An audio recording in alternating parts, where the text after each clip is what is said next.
All right, so ladies and gentlemen, welcome to the show. Today we're going to talk about, I guess, quitting your job, right? So Travis and I both left our jobs about a year ago. He left a little bit earlier than me, and today we're going to talk about things that went as expected and things that didn't. So Travis, what's going on, man? Well, all kinds of good stuff. So last week I talked about how I paid someone to do some SEO backlinks for me, and it ruined my SEO completely, ruined my ranks on Google. Interesting enough, I'm back and stronger than ever. Yesterday, we actually had more organic traffic from Google than we've ever had before. Not a ton. So yesterday we had 55 people come organically through Google.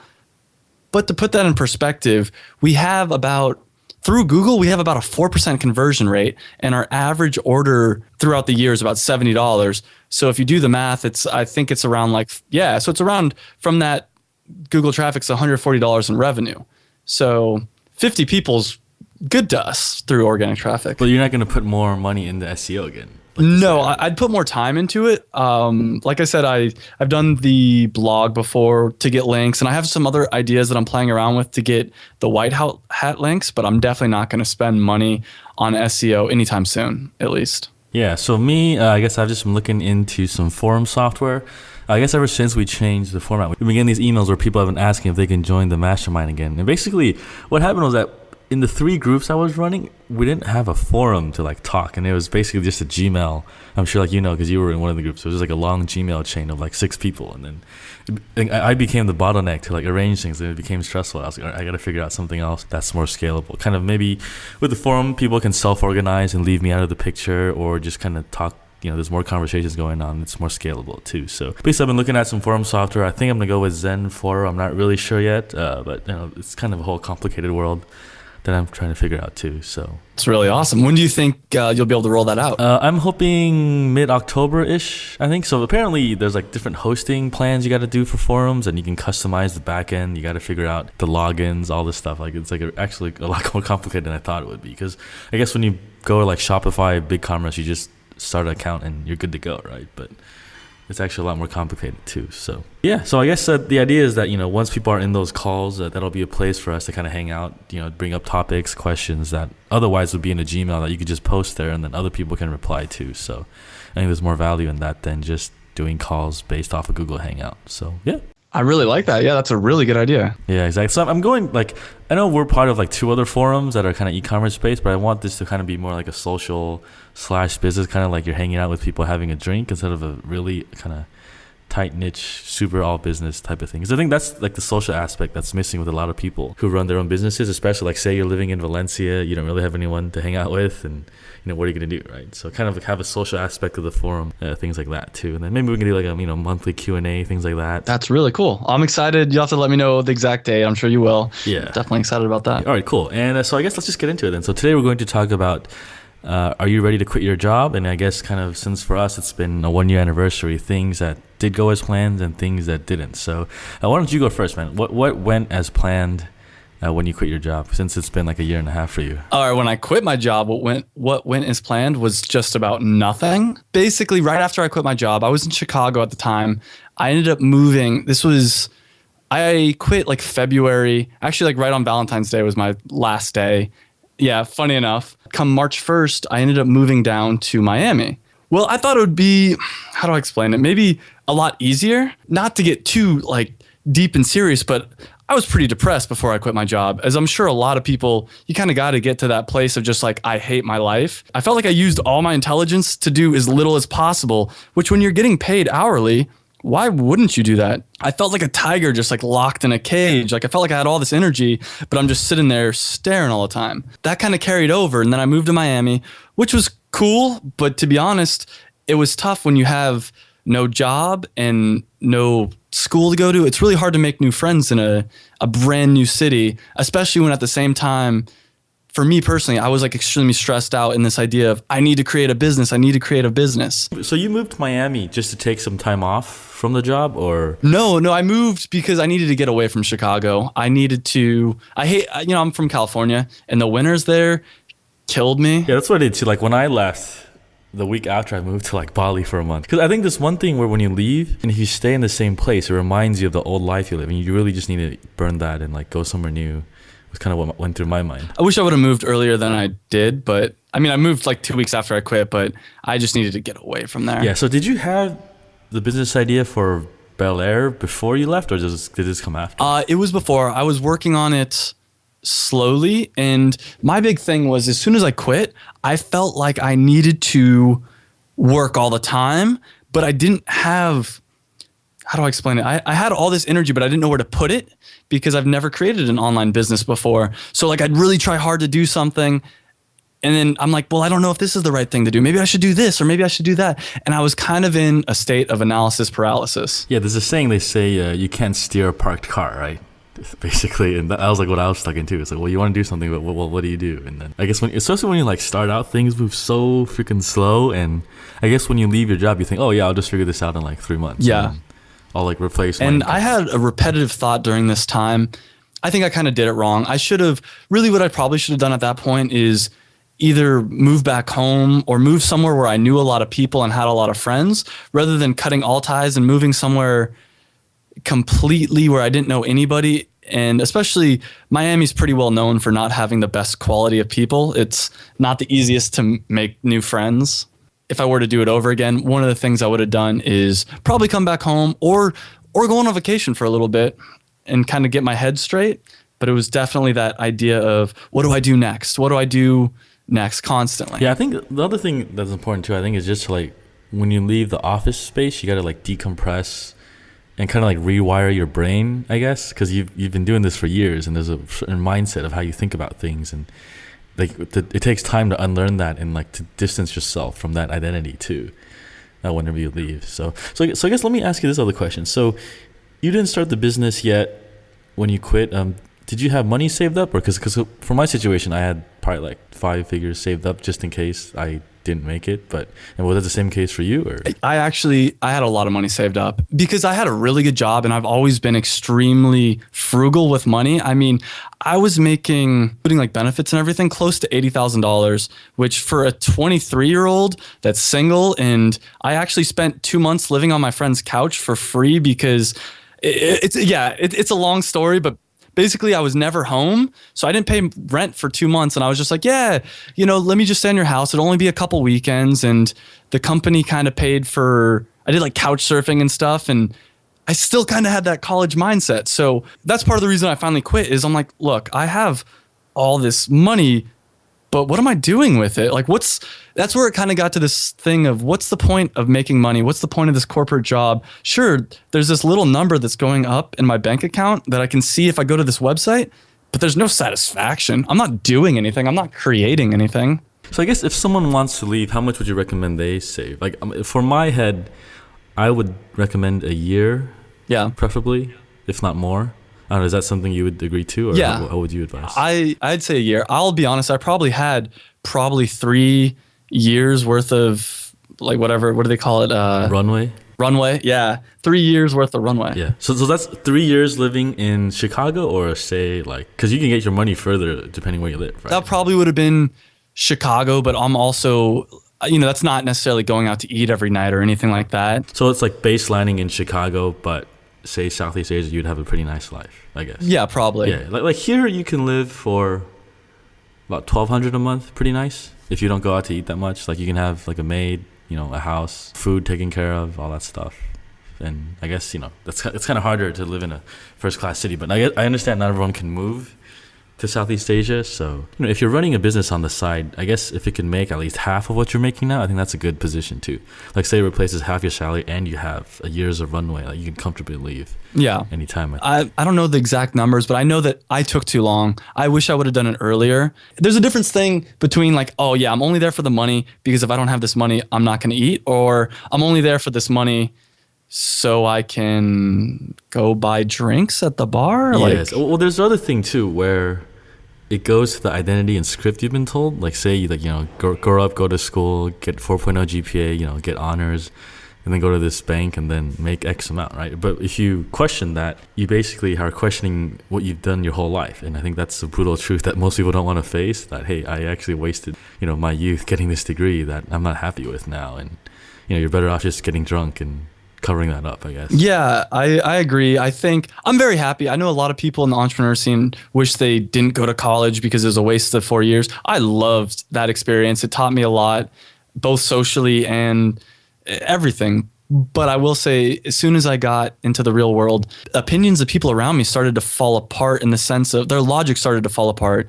Because growing up, it's like, go to high school, get good grades so you can get into a good college. Well, get good grades in college so you can get a good job. And then, well, that's about it. Just truck away for 40 years and eventually you'll retire. That sounds insane to me. I'm like, wait a minute. So that's it? I'm done. I guess our next point, what didn't go as expected? So I felt like that's all we talked about. Yeah. I guess this could be like a whole 10 episodes in itself, I guess. So I guess for me, first one, I guess when you make this site, this e-commerce site, you think, day one, the first 2 months it's going to be awesome, but it turns out most of the time it's just crickets, right? The same thing. And as soon as I quit my job, I was gung-ho. And I'm interested in the whole biohacking, the neurotropics, stuff like that. And I made a couple grave errors. And the biggest one was I took way too much stimulants, mostly in the form of caffeine and cacao nibs, which is basically chocolate. And I didn't properly measure it out. I kind of just freeballed it. Right after you quit your job, you're highly anxious. Every morning I'd wake up and just be filled with adrenaline, and adding the caffeine to it in retrospect was probably not a good idea. So as you can imagine, this actually progressed and got pretty bad. Like the first couple nights, I was only sleeping like 4 hours a night. And in my head, for whatever reason, don't ask me why, but it made sense to me that, what I'll do, I'd wake up very tired, no surprise, after 4 hours of sleep. And then I decided, okay, well, what I should do is I should take some, drink some caffeine. I was drinking caffeine in the form of yerba mate. I figured I'll drink some caffeine. That'll get me through the day. Then I'll get a good night's sleep tonight. I think I took, I don't know how many servings. I don't even want to try to calculate it, but basically way too much yerba mate and cacao nibs at the same time. I didn't sleep I slept, I think, like an hour that day and didn't really sleep for the next couple of days. Straight up hallucinating. Ended up checking myself into the emergency room because I was like, hey, this isn't right. Something's wrong here. And they finally told me, yeah, and it's ridiculous looking back on it. But to me, that's how much pressure I was putting on myself, which I highly don't recommend doing. And as I said, I went from this long period of depression, not like the, I want to end my life kind of depression, but just that kind of depression where you're not there, to, all right, I'm finally free. Here's my chance. I have to do it. And every day was super important to me. So I'm like, all right, let's be on the ball. Make sure if you do quit your job and you go to do this, it's going to take time. Don't think you can. I had this mindset of, it'll take me a week or two to set everything up, and then I'm going to start getting all this business in, and everything's just going to be magical. Yeah, I think everyone thinks that when they start out, and it's not until like the first month is over, you're like, oh shit, things move a lot slower than I thought it would be. So I have to ask, what finally got you to quit? There's this thing called the corner office test, right? I guess you look at who's been in the business in front of you, like you got your boss, the boss's boss, and you look at like, well, is that someone I want to be like in 10, 15 years? And the answer is no. Well, you got to start making changes. So I looked at my boss and his boss in Hong Kong. I was like, oh, these guys, they're making good money, but deep down they're just not really happy, and you can tell they're like worn out. And usually in finance, you don't last until you're like mid-40s. Like there's a joke we say, like if you're still in finance and you're 50, you're like a dinosaur basically, because you're working like 90, 100 hours weeks, and then your body just takes a huge beating, basically. So yeah, I mean, it's just looking at that and then realizing that wasn't what I wanted, and finally, like you, like I was just saving up a bunch of money, and then it was like, well, what am I going to do when this number keeps going up, right? And I know a lot of people don't necessarily have that. Maybe you have to, whatever, you're not making enough money to do that. But there's always the weekends and the nights and stuff like that to start something on the side, especially because this is going to take time anyways. This also ties into the next point, kind of hanging out with new friends and kind of rebuilding your social circle, because when you do things like this, I think your family and friends view you differently, right? So I guess my situation was my mom obviously thought I was crazy. So kind of in Asian families, there's this thing, especially like East Asian families, where like if you're the oldest son, you're expected to take care of the mom and dad when they're older. And so for them, when they heard I was going to throw away this job, it was like, oh, like you're disowning us essentially, because if he can't even take care of himself, how can he take care of us, right? So okay, that was kind of like something I struggled with. Yeah, because like I guess in Western society, it's like when you're 18, you go out, you do your own thing, right, and then see ya, don't come back, right? Whereas like kind of in a more communal, I guess, Asian societies, you're expected to take care of the parents when they're old, which I guess may sound, I don't know, different, I guess, odd for you, but and so they were kind of really defensive about that at first, but I was just really hard-headed, and we probably didn't talk for like 2 months at one point, and then finally she saw it, and I was like, all right, just, if you do want to do it, just do it, because I guess she saw how unhappy I was at the job. Everyone thought I was crazy. I had one friend at the time who was the only person that told me do it, and that's because he already did it, and he's like, anybody that's not doing this is insane. Basically for the same reasons I said, that it's the corporate world's kind of like being in jail. But yeah, everybody at first at least was very much, including my mom, who I'm in business with. She's like, she was very cautious about it.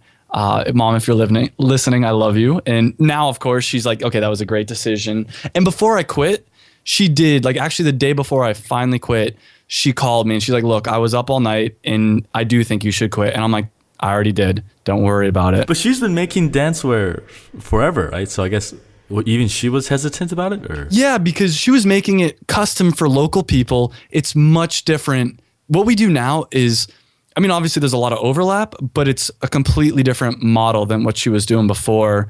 And yeah, that's the basic thing. Something I find very interesting, my grandma, who's old fashioned, she'll still ask me, so when are you going to get a real job? And I have to explain to her, I'm like, I'm co-owner of this company. She's super proud of my mom. She's like, yeah, good job, Cindy. Good job with the business. But Travis, when are you going to get a job? So she doesn't give you credit. I think she's going to start. I think she's starting to understand now. But yeah, I don't think she really understands this whole idea of sales don't just magically come in. Yeah, there's groundwork to do. There's distribution to figure out. There's customers to call, things like that. Yeah, and I think because that's my job is to get the sales, do the marketing, build the website, and all that kind of stuff.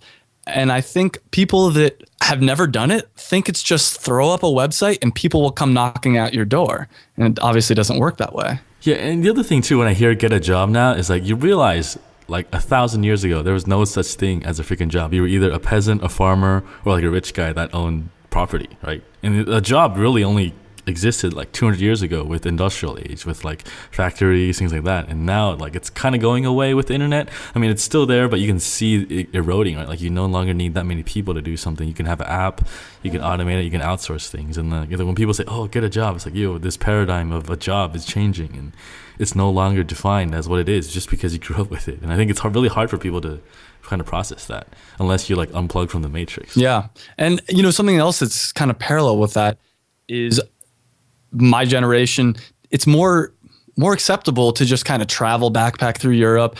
Even in, the generation before me and stuff like that, it was becoming more acceptable. But I really believe now that if you spend, your entire 20s just randomly doing things, nobody cares. Or even your 30s, up until a certain point, it's kind of society's a little bit more tolerant. Yeah, I guess the stigma isn't there. I guess you're the hippie, wanderer, nomad thing that the older generation probably look down at, but I guess for now, it's, oh yeah, just take a year off, do this, do that. I think our generation values, as I guess, experiences more than products or holding things now, and the story behind something. What meaning does it mean? Or I guess I don't even know how to describe this. No, yeah, I totally understand what you're saying. And graduating college, and I had this job I was going into. There's a big party for me. One of my old friends growing up came to the party. He was actually just going to go backpack through Europe, and I'm like, man, this party's in celebration of me and me getting this job, but I'm super jealous of you. You're living the dream, and he's doing it on, $500, $1,000 a month, almost nothing. So you brought up living the dream, right? I think the dream for everyone means something different. So I think when you're in the office world, the dream is to leave, right? But then when you do leave, the dream is to have a business, right? And then when you have a business, the dream is to not work on it all the time. And I think it always changes for different people. And even now, some days I'll be oh, it's actually kind of nice to just sit at the office and do nothing and get paid. But then you realize, oh, no, actually it sucks because I go home angry and I hate what I do. So. Oh, I could never go back, yeah. So I guess sometimes when things don't work out, I tend to think that, but it's getting less and less, though. Because I think, one, just because here you have so many friends who are doing the same thing, so it's really easy to just get out of that slump. Two, you realize that when you get in this slump, you can actually change things, right? Because I guess when you're in the corporate world, you get in a slump, you just go get drunk and buy something nice, right? But now you can just be, all right, I need to take some action, and then you snap out of it a lot quicker, I think, too. I will say for me, I almost find it easier to get into slumps and how do I explain it? So for the other day I woke up, after not really sleeping a good night. And because I didn't need to go to work, I didn't need to do anything, I found myself kind of just sitting around watching some TV.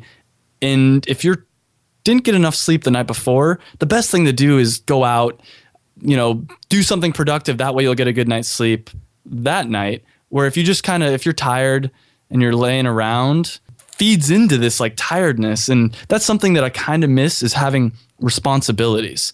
Not that I don't have responsibilities now, but I'm responsible to myself. It's kind of nice having someone tell you, you need to get this done by this time, otherwise you're fired. Well, because it frees up the mental space in your head from thinking about what you need to do, right? And like evaluating decisions, what to prioritize. You just feel, do this. All right, sure. Yes, I'm a good monkey. I'll bang on this hammer with a wrench. Absolutely. I mean, 99% of the time, don't get me wrong, I always love being my own boss, but there is times I wish the smarter, more experienced Travis was sitting behind me saying, what are you doing? You're really watching another episode of Futurama? Maybe you should go get some work done. Yeah, exactly. And I'm going to be careful taking sleep advice from you too, considering you're the guy that jacked yourself up on yerba mate and like caffeine. Hey, I'm a huge fan of sleep.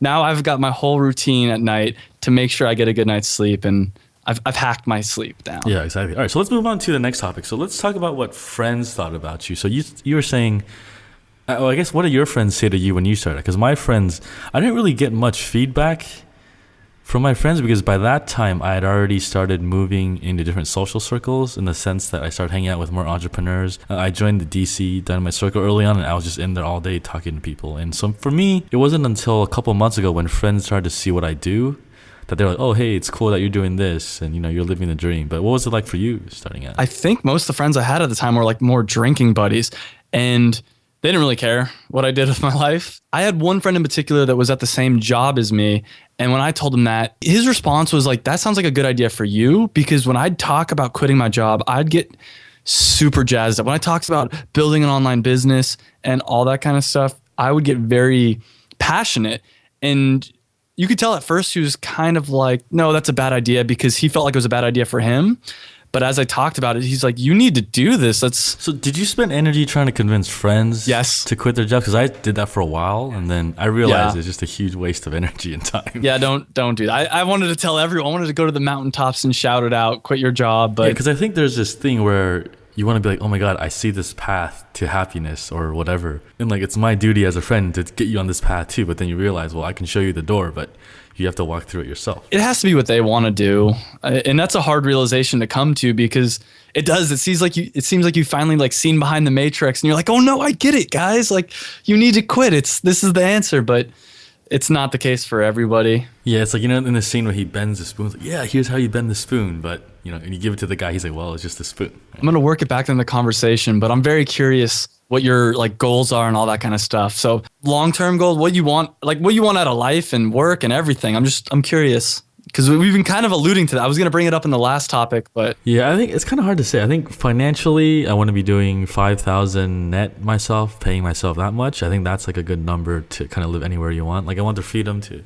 kind of travel between here and the US, maybe live in Europe once in a while. 5,000 a month, 5,000. Yeah, 5,000 US, paying myself personally. Okay, at that goal. I don't know if that's possible in a year, but knock on wood, right? So, and then with that, I think especially with this podcast and the website, like, I want to have a social place, like I said earlier, starting out, to have a place for people to hang out, because I've been doing this for 2 years, and I get these emails all the time with people with questions, and I think there's more value to be made by linking people together too. So kind of long-term plans are those, and then maybe we'll meet sometime in Bangkok, I guess. We've never met before, which is kind of funny that you're my co-host. So things like that. I think there's a lot more we can do with the podcast too, and just like, because you look at like e-commerce, it's only like 10% of total sales in the US. Like 10 years down the line, there's still a lot of potential for growth in this space, not just as a content producer, but as platforms, starting businesses, changing people's lives. I think there's a lot more to do down the road. And that's a realization I had actually this morning, was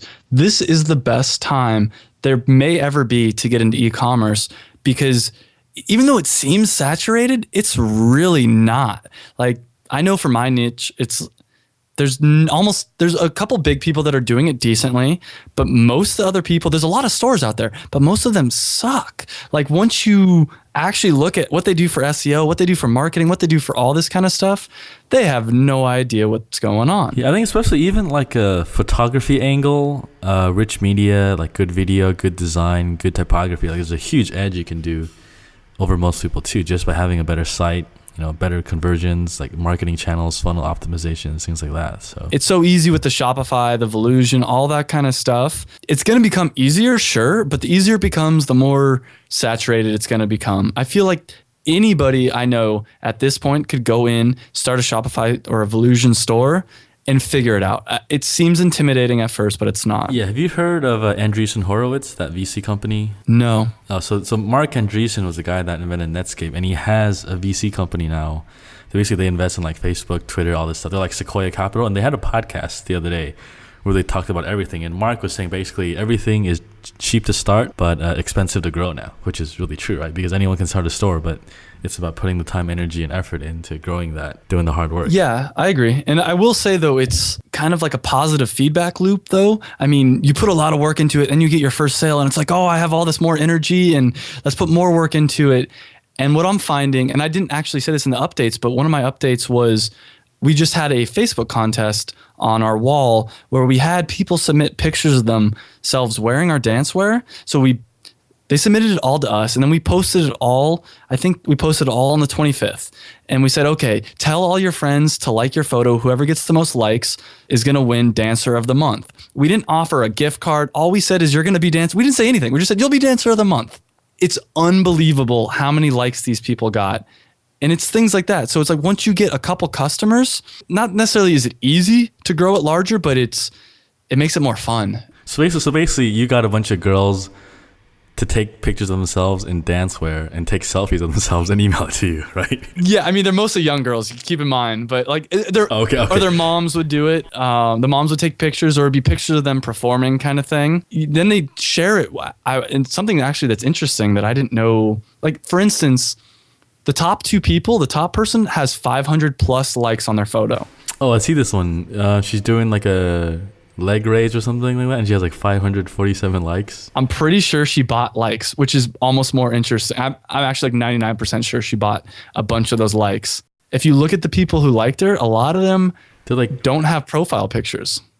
Yeah, some of them are in like Korean names, like Southeast. Yeah, they're probably just like fake profiles. Exciting to me is the fact that she would go through that much effort to be the Dancer of the Week, or Dancer of the Month. There's another person down a little bit farther down. If you're looking, McKay, I don't remember her name actually, but she's wearing the orange shorts. She has 250 or so likes, and they're all real people. They're doing the marketing for us in some ways. That's kind of what I was, trying to get at after that whole long tangent. Is it's a lot to start, and it's expensive to grow, sure, but it's rewarding to grow. It becomes easier in its own way at the same time, even though it's harder at this. Yeah, it's like, well, what's the alternative? You just sit in the office for 20 years, 30 years, right? I mean, at least we as humans, I don't think we evolved to sit in the office for 30 years. Like if you look at like what we've been doing throughout history, like this concept of sitting in a box for 30 years just seems crazy. And yeah, maybe because you grow up, you're told to do that and you don't question it. But hey, I guess if you're listening to this podcast, you should be. And we talked about this in the last podcast, but staring at a screen 6 inches away from your face and sitting for 8 hours plus a day, that's not natural. And your body's going to hate you for it. And it's going to punish you with, I don't know, being annoyed at you. Yeah, exactly. All right. So I guess I talked about my goals. What are your goals too then? I know you're moving to Buenos Aires. Like what else do you have planned? I'm going to keep it short-term-ish because I have like some pretty insane long-term goals. But the short-term ones are basically, my first one's $200 a day, passive income. But I'd like $200 to $300. 200 is kind of my base minimum because that'll be more or less what I was making at my last job. That'll be the first point of like, all right, I'm doing something like I can not brag about it, but I can really feel like, yes, I 100% made the right decision, even though I already know I did. Basically for me, past $300 a day average income there's no real point. I mean, $100,000 a year. Yeah.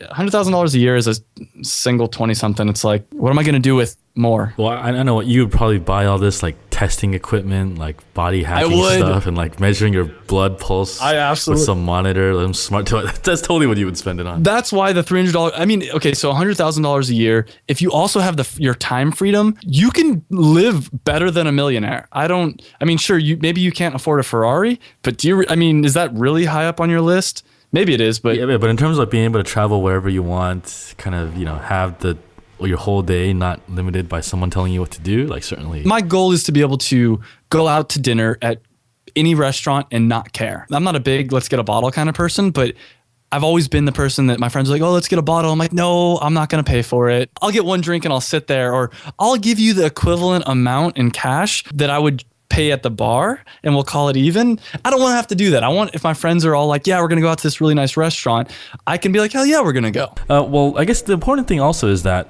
these goals, while they're kind of out there, it's important to have them because you need kind of like a guidepost, like a Northern Star to figure out where you even want to be, right? Because if you don't have a goal, like really what's the difference than sitting in the office for the rest of your life, I guess, too. So, We talked both, about financial goals, but most of my goals are not financial.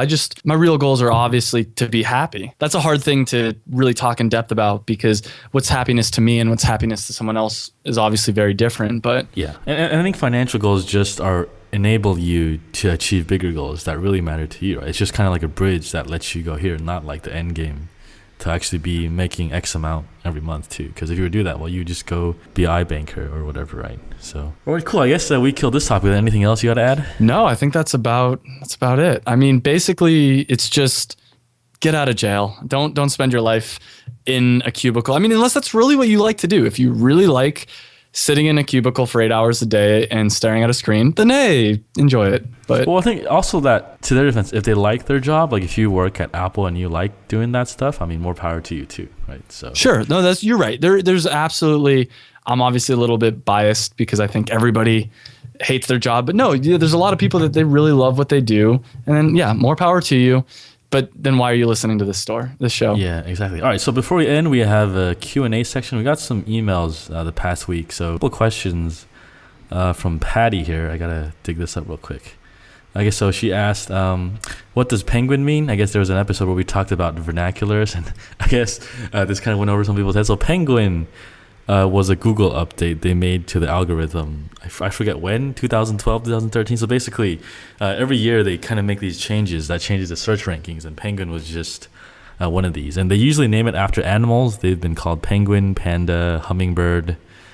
I can't think of another one. Basically, it's always animal. I don't know why Google does this, but it's kind of an internal thing they do. So basically, yeah, Patty, that's what penguin means. And then I guess she asked, what's a long tail keyword? Do you want to take this one? Yeah, so a long tail keyword, a normal keyword might be, for instance, for me, it would be dancewear, but a long tail keyword might be light ivory dancewear and lycra. So it's a longer thing that less people search for, but it's easier to rank for in Google. Yeah, and it's basically more targeted because if you're looking for, extra large blue dancewear for girls, like you know what you're looking for, and most people won't be searching for it, but the intent is there usually with the higher conversion. But the challenge is that you have thousands, if not hundreds of thousands of long tail keywords, right? No matter how you type into Google different variations or different long tails. So it's like, how do you target that over time is kind of the challenge when going for that. So yeah, that's long tail keyword. And then what tools do we use for keyword research? I use the Google Planner tool or Market Samurai sometimes, but less and less though. So I don't know, what do you use? I usually use the Google keyword tool. I also, I wish I had the name of it. There was a guy at this local entrepreneur meetup that I met up with who he actually, it was for Amazon, interestingly enough, but it worked really well at finding keywords in Google, and it calculated the Warrior score, which I don't know how the Warrior score works, but it basically says... That sounds really cheesy. Yeah, well, it's from the Warrior form. Oh, no. Yeah, I don't know. I don't know anything about it, but basically the way it calculates, it takes the first 10 results in Google and sees what the page rank is, like how often that keyword comes up in their pages, basically sees how competitive it is. I think Longtail Pro is another one that I used for a little while. That's what I'll use sometimes. I think these tools are nice to have, but honestly, I don't use them that often unless I just have this crazy idea that I want to just see what the SEO looks like. Yeah, when you're first starting, the Google keyword tool is perfect. Thanks, Patty, for those questions. I guess that's it for us this week. And Travis, you're moving to Argentina soon, so I guess we'll catch up next week. Sounds good. And yeah, thanks for listening. Thanks for listening to this episode of the Build My Online Store podcast. If you want the show notes, make sure to check out the website at buildmyonlinestore.com. And if you got an e-commerce store, every 2 weeks I lead a live mastermind call with about 5 or 6 other listeners in 2 separate groups where we work openly together and solve a business problem that you have. And we're all there to support each other. So if this sounds like your cup of tea, make sure to check us out at buildmyonlinestore.com/mastermind. Thanks again for tuning in, and I'll catch up with you guys next week.